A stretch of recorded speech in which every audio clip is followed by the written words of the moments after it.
Assalamu alaikum guys, welcome back to another vlog, and today I wanted to talk about something that I've seen in the diaspora communities of Muslims in the United States, mostly from Arabic speaking ones but also from Farsi speaking ones. And that is the insistence on authenticity, like hyper authenticity when speaking, and the use of language.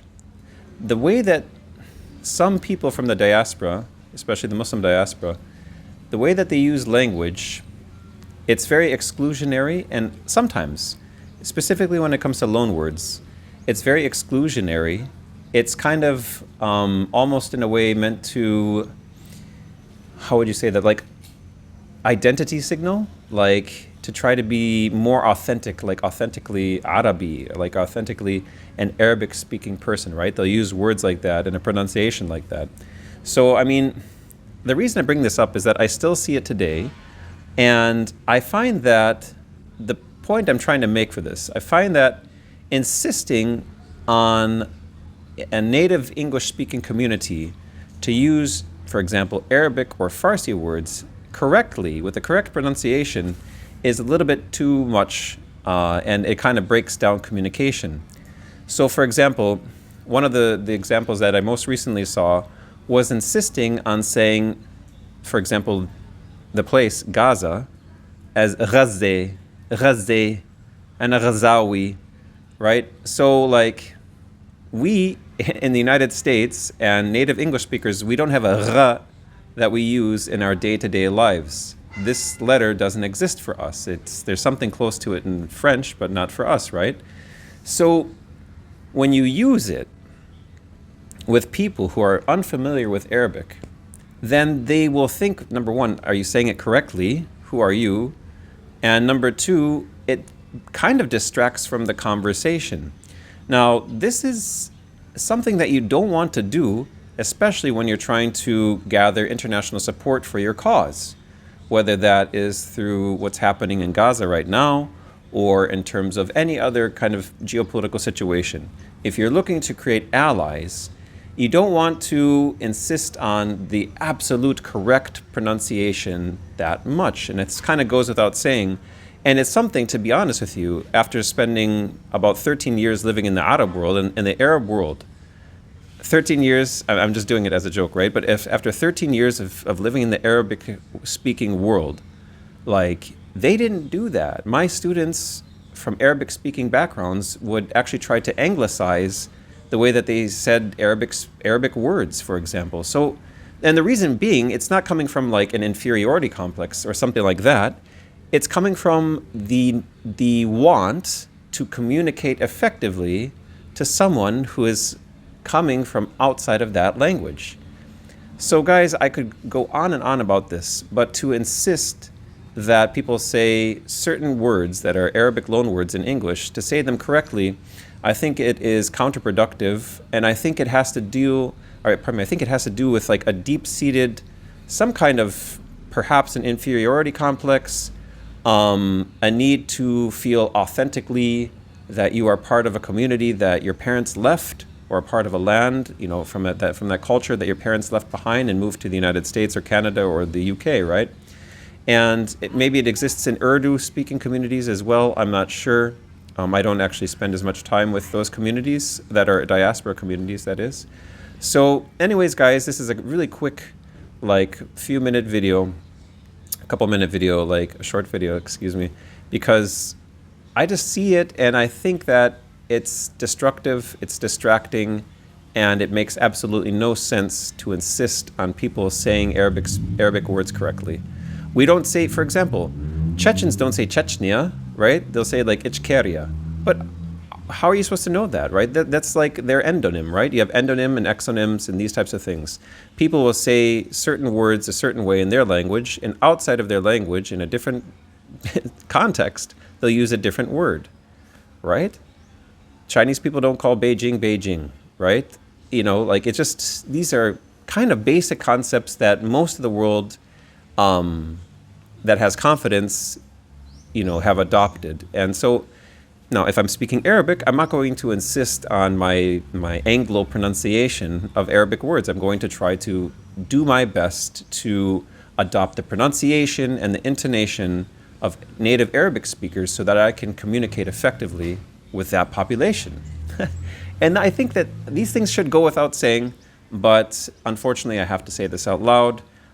It unfortunately also I think comes a lot from a lot of the popular movements inside of the United States that are super, super identity focused.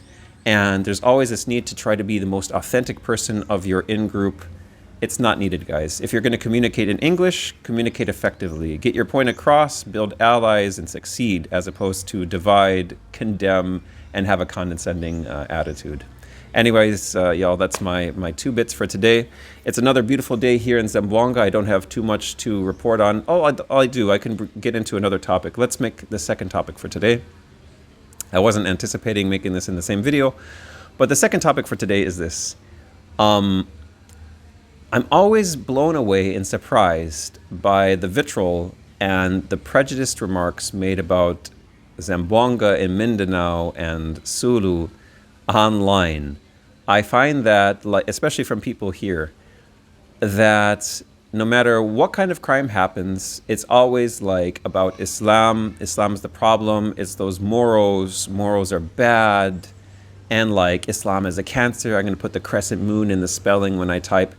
And it's not the issue, and the point or the reason I bring it up, I should say, is that it's not like 1 or 2 comments that are like that. Like, you'll see like hundreds up to 1,000 comments like that for any kind of crime that happens in Mindanao. It's always the Muslim problems, the Muslim person's problem, right? Like, as if we are the source of all crime. And also there's this kind of attitude that kind of believes like the Muslims weren't here first. Like, wherever they go, there's a problem. Look, like Malcolm X said, like, we didn't land on Plymouth Rock. Plymouth Rock landed on us, right? Like something like that from Hollywood. Meaning, like, the Muslim people didn't come here. They were here, and then the Spanish came later, right? And then they made this country into what it is today with the religion as well. So this whole kind of like, we're more, it's related in this need to feel like more native. We're more native, and these are like foreign Muslims. Dude, the local people here, the original inhabitants, are from Muslim backgrounds and from pagan backgrounds, or what would you say, like animist backgrounds. And that's actually the reality of the situation. Zamboanga has always had a mixed community of people that typically have gotten along. If you don't believe me, look into the occupation, the Japanese occupation in the 1940s during World War II. The Christian and Muslim communities got along in that case as well, here in Zamboanga City.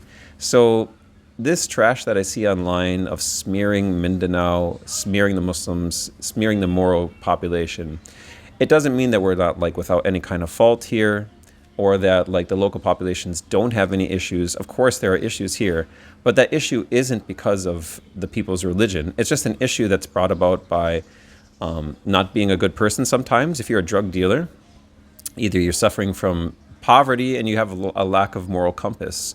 Like, your moral compass, if you're coming from a Muslim background, your morality should prevent you from doing that. Your Islam should be what prevents you from doing those kinds of crimes. It's your lack of Islam that would allow you to be involved in drug dealing or any kind of criminality, right?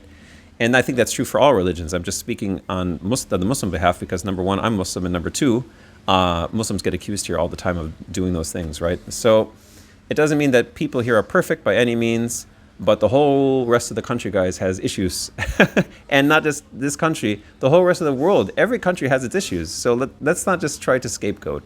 And I think, yeah, there's the element that's, mentioned in both of the conversations today is this kind of inferiority about being authentic, and like this need to feel super authentic and to be the native and to have like the superior morality, whereas in fact it's just not the case.